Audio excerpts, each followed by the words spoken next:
नमस्कार साथियों, मैं वीरेंद्र कुमार अधिवक्ता और आज मैं पुनः पूर्व की भांति कुछ उपयोगी बातें लेकर प्रस्तुत हूँ। तो आज मैं बात करूँगा रामायण पर।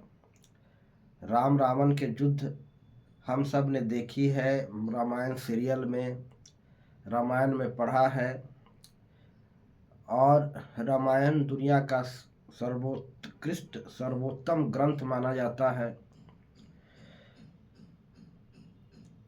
और इस तरह से देखा जाए तो रामायण जो है अपने आप में सर्वश्रेष्ठ ग्रंथ है। राम रावण के युद्ध के संदर्भ में कुछ मैं बात करूंगा। हम किसी भी व्यक्ति को राम की संज्ञा नहीं दे सकते वर्तमान में, और जब हम किसी व्यक्ति को राम की संज्ञा नहीं दे सकते तो हम किसी को रावण भी नहीं बोल सकते। आप किसे राम जानते हैं, किसको राम बता सकते हैं? दुनिया का कोई एक ऐसा नाम जिसे आप राम नाम दे सके? और जब हम किसी को राम नहीं कर सकते तो किसी को रावण भी नहीं कर सकते। तो कहने का तात्पर्य है कि हमारे भीतर चल रहे कुछ सद्भावनाएं और हमारे भीतर के सद्विचार, यही राम है। दुर्भावनाएं, दुर्विचार रावण है, जो हमेशा हमेशा के लिए प्रभावकारी नहीं रहता।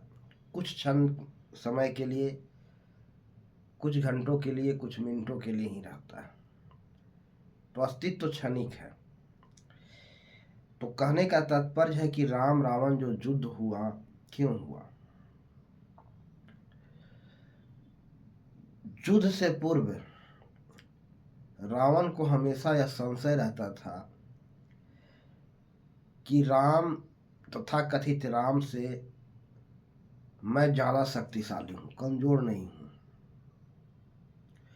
उसे विश्वास दिलाने के लिए उसके जीवन में 2-3 घटनाएं घटी, उसके बावजूद भी वह विश्वास नहीं हो सका कि मैं राम से कमजोर हूं।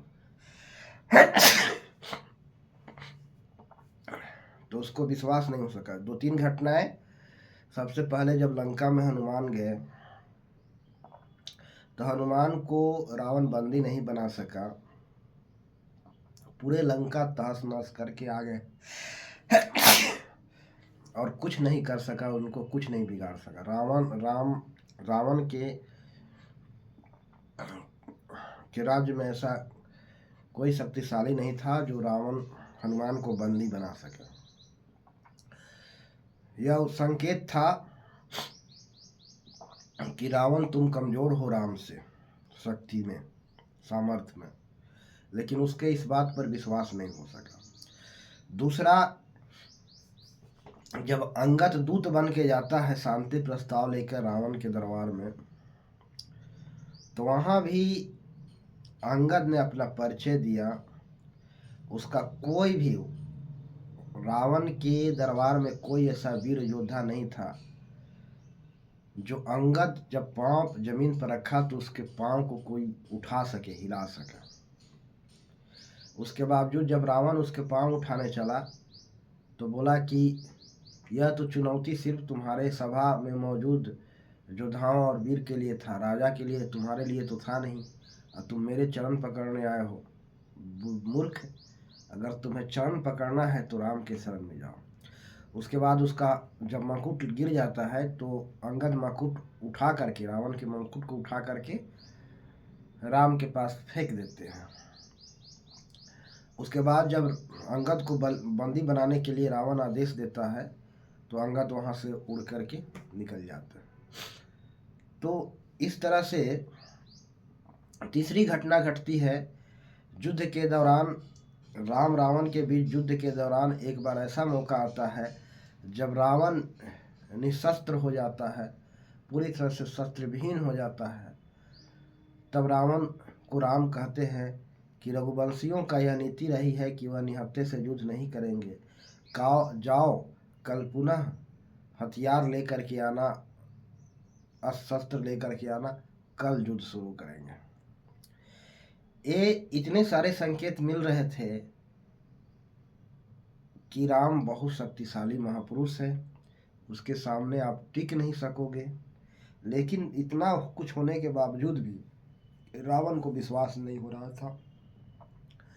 उसको विश्वास दिलाने के लिए खुद पर विश्वास नहीं हो रहा था कि हम रावण से कमज़ोर हैं, राम से कमज़ोर हैं, और इसलिए वह राम के शरण में जाना नहीं चाह सकता। कोई अपने से कमज़ोर के शरण में जाएगा क्या? नहीं, हर कोई अपने से बलवान के शरण में जाता है। और रावण को इसका विश्वास ही नहीं हो रहा था कि राम रावण से ज़्यादा बलवान है, इसलिए युद्ध किया रावण। और अंत में जब उसे पूर्णतः विश्वास हो गया, स्वयं अनुभव से यह जान लिया कि राम ज़्यादा शक्तिशाली है रावण से, और जो इस जगत में रावण से ज़्यादा शक्तिशाली है वह सिर्फ भगवान ही है, प्रभु ही है। इसलिए सिर्फ प्रभु को ही सबसे ज़्यादा शक्तिशाली मानता था रावण। लेकिन उसे विश्वास नहीं होता था कि इस धरती पर रावण से ज़्यादा कोई ज़्यादा शक्तिशाली है, भगवान को छोड़ करके। भगवान को मानता था, इसलिए भगवान को पूजता था। लेकिन जब जो मौजूद थे राम, उसे वह भगवान के रूप में परिचय नहीं पा रहा था। उसे यह नहीं जान रहा था कि इतने ज़्यादा शक्तिशाली कोई महापुरुष है।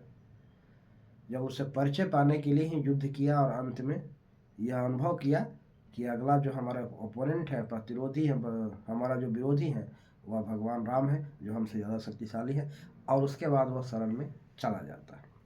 तो इन्हीं कुछ शब्दों के साथ मैं अपने वाणी को विराम देना चाहता हूं, और अंत में तमाम दर्शकों को प्यार भरा नमस्कार बोलना चाहता हूं। सभी को प्यार भरा नमस्कार। जय हिंद, जय भारत, जय श्री राम।